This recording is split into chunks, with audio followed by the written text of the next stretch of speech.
ASI ने एक बार नहीं बल्कि 2 बार अपनी जांच में पाया कि भव्य मंदिर 12वीं और 13वीं शताब्दी में था। यानी कि आस्था का केंद्र अयोध्या रहा है। बाद में जो कुछ हुआ उसे इतिहास के पन्नों में दर्ज जरूर किया गया, लेकिन आस्था के उस केंद्र से इनकार नहीं किया जा सकता। और आइए इस मुद्दे पर चर्चा करते हैं। हमारे साथ के मोहम्मद साहब मौजूद हैं, जो कि पूर्व निदेशक हैं एएसआई के। मोहम्मद साहब, न्यूज नेशन पर आपका स्वागत है। पहला बड़ा सवाल, आप बार बार ये कहते रहे अपनी तमाम जानकारी के आधार पर कि मुसलमानों को अयोध्या की जमीन हिंदुओं को सौंप देनी चाहिए, कोई अलग जगह लेनी चाहिए मस्जिद बनाने के लिए, क्योंकि वहां पर मस्जिद है ही नहीं, जो है वो मंदिर है। ऐसा क्यों कहते रहे आप? नहीं, देखिए, मैं जो वहाँ जो मेजर 2 एक्सकेवेशन हुआ है। फर्स्ट एक्सकेवेशन प्रोफेसर बीबी लाल साहब के अंडर में हुआ था, and that was in 1976 and 77। I was a member of that team, क्योंकि उस टाइम में मैं स्कूल ऑफ आर्कियोलॉजी में एक ट्रेनी था, तो उन्हीं के साथ गया था एक्सकेवेशन के लिए। तो एक्सकेवेशन में 2 प्रोसेस है। Number 1 is exploration, number 2 is excavation proper. तो एक्सप्लोरेशन में हम लोग जो ना तमाम जो आसपास की जगह देखते हैं, क्या है, कैसा है, ये सब जो ना उसका कंडोर स्टडी करते हैं। तो उस टाइम में मस्जिद जिंदा था, इट वाज स्टैंडिंग। तो मस्जिद के अंदर जाना लोगों के लिए मना था, क्योंकि देयर वाज ए बैरिकेड, लेकिन and there was a policeman also. लेकिन हम लोग रिसर्चर्स थे, तो हम लोगों को कोई रोक टोक नहीं था। हम लोग अंदर चले गए और अंदर जाके जब देखा तो जो पिलर्स थे मस्जिद का, तो वो मंदिर का पिलर थे। अब तो ये सवाल आएंगे, ये आप कैसे कहेंगे? पिलर तो पिलर है, ये मंदिर का है, ये मस्जिद का है, ये आप कैसे कहेंगे? तो मंदिर के पिलर में हमेशा जो है ना आपको 12th सेंचुरी में 11th-12th सेंचुरी में हमेशा आपको ये मिलेगा, ये पूर्ण कलशा मिलेगा। तो Purna Kalasha is a symbol of prosperity in Hinduism, and it is one of the Ashtamangala चिन्हास, 8 ऑस्पिशियस सिंबल्स में एक है। तो वो जो ना कार्विंग किया हुआ था। अगर थोड़ा सा भी अगर किसी को भी शक है तो अब और भी देख सकते हैं, जो कुब्बतुल इस्लाम मस्जिद करके दिल्ली में बिल्कुल कुतुब मीनार के बगल में है, and there is an inscription also which says that 27 temples have been destroyed, और उसी से ये मस्जिद बनाया हुआ है करके जी। तो उसमें ये बिल्कुल एकदम बहुत ही साफ है। और उसमें तो बहुत सारे गॉड्स एंड गॉडेसेस का, देवी गणेश जी का है, मूर्तियां हैं, शिव का है, विष्णु का है, बहुत सारे मूर्तियां भी है। तो कुछ गलतियां पहले हो चुका है, इसको कोई इनकार नहीं करना चाहिए, उसको जस्टिफाई करना भी नहीं चाहिए। लेकिन हमें उसमें ये भी सोचना चाहिए कि उसके लिए आज की मुसलमान जिम्मेदार नहीं है। हाँ, आज के मुसलमान तब जिम्मेदार होता है जब वो जो ना इसको जस्टिफाई करने के लिए कोशिश करते जी। एक बहुत बड़ा एक चरित्रकार भी, हिस्टोरियंस भी उसके लिए कोशिश करते हैं आजकल जी। तो वो हम लोगों ने इस तरह की देखा, अच्छा ये तो हमारा कोई डिस्कवरी नहीं था, ये बहुत सालों से पहले से ही जो गजटियर में भी काफ़ी इसका रिपोर्टिंग भी हुआ है जी। और लाल साहब खुद भी जानते थे। उसके बाद फिर एक्सकेवेशन जब शुरू हुआ तो ये पिलर को खड़े रखने के लिए जो ब्रिक बेसिस जो होता है जी, उस ब्रिक बेसिस का भी एक्सकेवेशन हुआ। It is just by the side of the western side of the mosque. उसके बाद वहाँ से बहुत आइटम, टेराकोटा आइटम्स मिले जी। टेराकोटा आइटम्स में जानवरों का भी है, ह्यूमन बीइंग्स का भी है, लेडीज़ का भी है, मर्द का भी है। अगर मस्जिद होता तो आपको इस तरीके का किसी भी ह्यूमन डिपिक्शन या लिविंग क्रिएचर का डिपिक्शन जो ना हराम है, वो मस्जिद में आपको नहीं मिलेगा जी। So but at that time it was in 76-77 it was not such an important issue. कोई किसी ने कोई मुद्दा बनाया, प्रोफेसर लाल साहब ने भी कोई मुद्दा बनाया, उन्होंने कहा कि हम लोग जो ना बिल्कुल इसका जो हिस्टोरिकल सीक्वेंस देखने के लिए एक्सकेवेशन किया है करके जी। लेकिन 90 में क्या किया है, ये कम्युनिस्ट हिस्टोरियन ने ये लिखा शुरू कर दिया, क्योंकि they had a huge connection with the press. उन लोगों ने ये कहा वहाँ एक्सकेवेशन करके देखा, वहाँ मंदिर का कोई अवशेष नहीं मिला है करके। तब प्रोफेसर लाल को अपने डिफेंस में ये कहना पड़ा, हम लोगों को बहुत सारे मंदिर का अवशेष भी मिला है जी। लेकिन हम लोगों को जो ना इसलिए इतना उसका इतना इम्पोर्टेंस नहीं दिया है कि हम लोग एक इश्यू बनाना नहीं चाह रहे थे जी। तो उसी टाइम में एक दूसरा हिस्टोरियन था and he was an archaeologist also, he was I Mahadevan, very north India का बहुत बड़ा, इंडिया का बहुत बड़ा इंडस क्रिप्टोलॉजी के बारे में स्टडी भी किया है जी। उन्होंने कहा कि कुछ हिस्टोरियंस कहते हैं कि वहाँ मंदिर का अवशेष नहीं था, कुछ लोग कहते हैं कि था, तो why can't we do one more excavation and decide the thing. जी। तो काफ़ी साल के बाद 2003 में सुप्रीम कोर्ट के डायरेक्शन में दोबारा एक्सकवेशन हुआ जी। And that was led by professor doctor B R Mani, Allahabad high court का doctor B R Mani director थे। तो उस एक्सकवेशन में पहले हम लोगों ने तो 12 पिलर मिले थे जी। और उसका जो पिलर बेसिस भी मिले थे, लेकिन डॉक्टर मणि साहब के एक्सकवेशन में बहुत सारे पिलर बेसिस मिला इसी तरीके का जी। नोट 1 2 12 13 14 15 नहीं, 50 से ज़्यादा जी। 50 से ज़्यादा जो ना, एंड दैट टू इन 17 रोज में मिला, जिसका मतलब ये था कि ये एक बहुत बड़ा भव्य मंदिर था करके जी। So that was first thing. Second thing जो ना वो प्रणाली मीन्स डेली भगवान को नहलवाना पड़ता है जी। तो वो अभिषेक जला बाहर जाने के लिए ये प्रणाली रहेगा जी। And typically north Indian temple में वो मगर प्रणाली कहते हैं जी। That means crocodile face. Why crocodile? Crocodile is a important symbol for river Ganga, क्योंकि जितने भी गर्भगृह है नॉर्थ इंडिया में उसमें on the right side there will be a lady standing on crocodile जी। And on the left side there will be lady standing on tortoise. तो इसका मतलब ये है जो भी भगवान के पास जाते हैं, गर्भगृह के पास जाते हैं पूजा करने के लिए, वो गंगा यमुना एंड अंडरग्राउंड सरस्वती में नहा के प्योर होके जो भगवान के पास जाते हैं जी। तो दैट इज द कंसेप्ट। तो वो मगर प्रणाली मिला एंड द इम्पोर्टेंस ऑफ मगर प्रणाली इज ये आपको कोई रेसिडेंशियल एरिया में नहीं मिलेगा जी। कोई बाजार एरिया में नहीं मिलेगा and that give authenticity to a temple only. जी। फिर हर मंदिर में जो नॉर्थ इंडियन स्टाइल में रेगा देवल स्टाइल कहते हैं, उसमें कलशा का नीचे बिल्कुल एकदम जो ना अमल का मिलेगा मंदिर का जी। And that is a serrated one. तो इस तरह की अमलकास मिले एंड दिस अमलकास also that is a peculiar feature of north Indian temple only. उसके बाद जो शिगर होगा मंदिर का जी। शिगर का बहुत सारे आर्किटेक्चरल मेंबर्स मिले।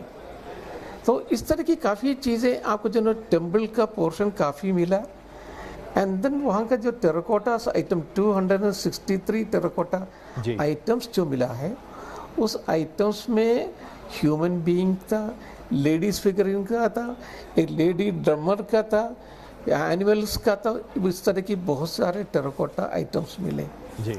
ये आइटम ये कहते हैं कि अगर मस्जिद होगा ये कोई भी आइटम्स आपको नहीं मिलेगा, बिल्कुल, क्योंकि depiction of any kind of living being, जी। पेंटिंग भी हराम है, लेकिन पेंटिंग तो कई जगह पे है जी। इस्लामिक स्ट्रक्चर में भी, लेकिन जो ना creation of this kind of terracottas का, तो इस तरह की कोई चीज़ें आपको जो ना मस्जिद में नहीं मिलेगा, वो सारी चीज़ें मिली है। And another most important evidence was Vishnu Hari शिला फलक। जी जी। तो विष्णु हरि शिला फलक जो ना it was I mean 20 lines का है and that very clearly says that this temple is dedicated to that person who had killed Bali. And who is that person who had killed Bali? Ram, Shri Ram. That is of course जी। Lord Ram. Ji. And it is dedicated to that person who had killed 10-headed person. जी। ये कौन है? Again Ram. Ji. So it is on the basis of that archaeological survey of India had reached the conclusion that there was a huge temple below the masjid. And that is the report submitted to the Honorable High Court of Allahabad High Court also. Ji.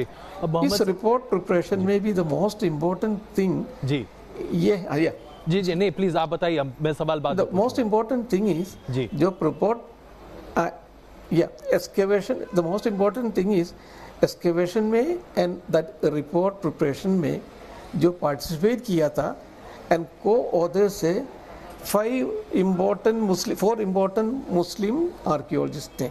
Ji. Number 1, Ghulam Sayyidin Khaja. He retired as the director of Persian and Arabic epigraphy from Nagpur. Ji. Very important person and a very practicing Muslims.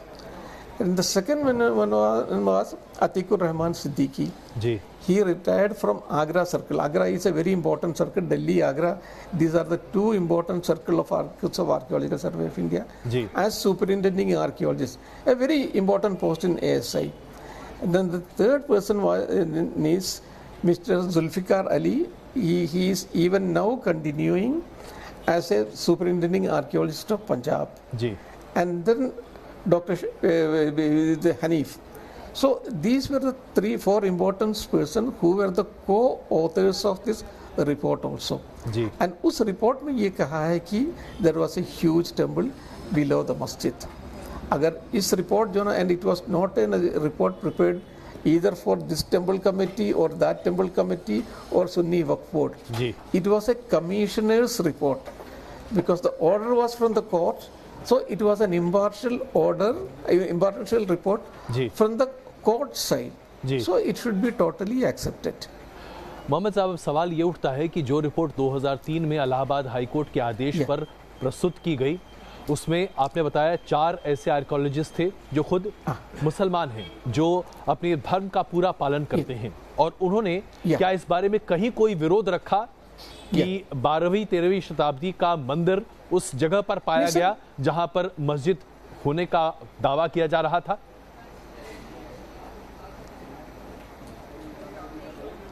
नहीं, ये बिल्कुल एकदम मस्जिद में ही इसके नीचे ही excavation किया जी. उसी एक्सकेवेशन में ये सारी चीजें मिली है एंड उसी बेसिस पे ही ये रिपोर्ट है जी. तो इसमें किसी ने भी जो ना बिल्कुल कोई डिसेंडिंग वॉइस नहीं है. It is a conclusive voice. The whole thing is a conclusive voice. कोई डिसेंडिंग ओपिनियन नहीं है. जो डिसेंडिंग ओपिनियन जो शायद आप कह रहे हैं जी, वो ASI के आर्कियोलॉजिस्ट नहीं जी, that is Sunni Waqf board के जी, उनकी जो हायर्ड एक्सपर्ट्स थे जी, JNU के AMU के जी, उन लोगों का है. They are hired people by the Sunni Waqf board. उनका ऑब्जेक्शन हो सकता है जी, उनका ऑब्जेक्शन अगर हुआ है जी, so they should have cross examined Archaeological Survey of India people at Allahabad High Court itself. बिल्कुल. अब मोहम्मद साहब उसमें जो ना जी, डाउट तेज करना जो ना बिल्कुल या मोहम्मद साहब, अब इसमें सवाल ये उठता है कि 90 के दशक में इरफान हबीब जैसे तमाम हिस्टोरियंस जो कि आर्कियोलॉजिस्ट नहीं थे, रोमिला थापर हिस्टोरियन थी, आर्कियोलॉजिस्ट नहीं थी, इन तमाम लोगों ने, आपका एक बयान मैंने पढ़ा जिसमें आपने कहा कि ये तमाम लोग मुसलमानों को भ्रमित कर रहे थे, वामपंथी विचारधारा से बहुत ही ज्यादा प्रभावित थे. इन लोगों को ये मौका क्यों दिया गया कि आज हिंदुस्तान में इतने बड़े क्राइसिस को ये अंजाम दे सके? ये असल में पता नहीं क्योंकि इनको इतना इम्पोर्टेंस है कि because none of them were archaeology except कुछ लोगों को जो ना कुछ आर्कियोलॉजी में उन लोगों ने कुछ इधर उधर कुछ किया होगा जी. कोई फील्ड जो ना एक्सपीरियंस आर्कियोलॉजिस्ट नहीं थे और इरफान हबीब को आर्कियोलॉजी से कोई ताल्लुक नहीं है.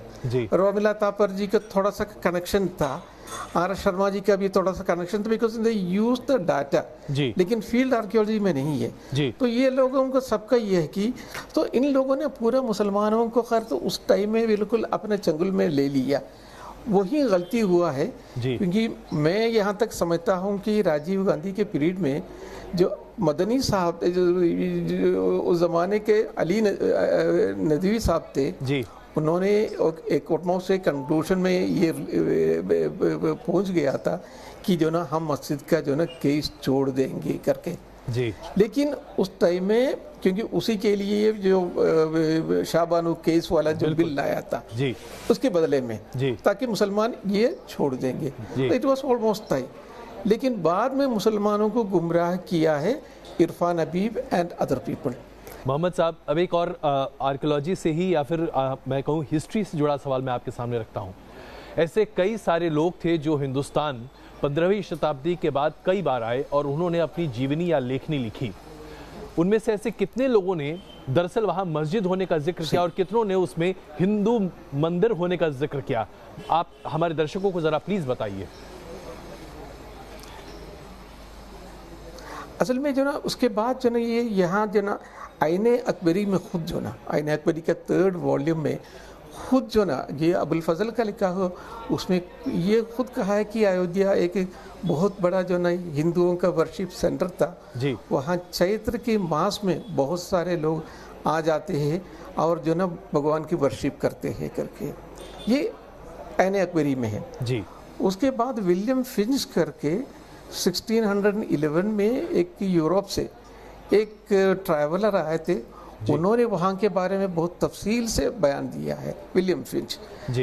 And then John de Laet, he was a geographer, Dutch geographer थे, उन्होंने he was in India in 1631 में थे, उन्होंने बहुत सारे डिस्क्रिप्शन इसका अयोध्या का वर्शिप के बारे में, हिंदू वर्शिप के बारे में डिस्क्रिप्शन दिया है।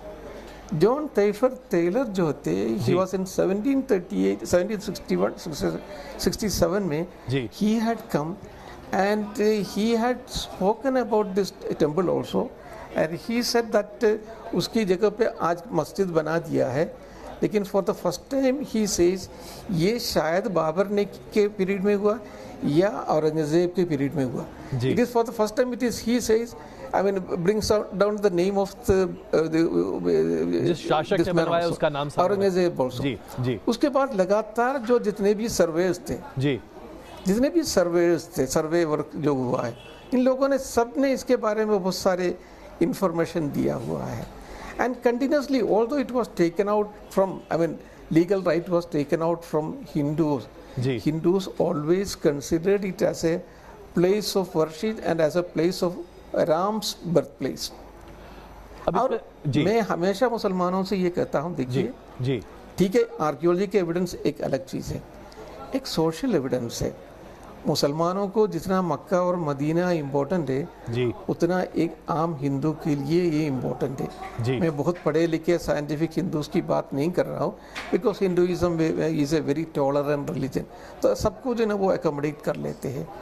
तो क्योंकि मैं 2 महीने में वहाँ था, तो वहाँ हमेशा जो ना कीर्तन का शब्द जो ना जी कभी भी ख़त्म होते हुए देखा नहीं है। बहुत धन्यवाद न्यूज़ नेशन से बात करने के लिए। और एक छोटा सा ब्रेक लेते हैं। के मोहम्मद साहब ने स्पष्ट तौर से कहा कि पूरे अवशेष मिले हैं। 12वीं 13वीं शताब्दी में वहां पर एक भव्य मंदिर था जिसे आज हम राम जन्मस्थान कहते हैं।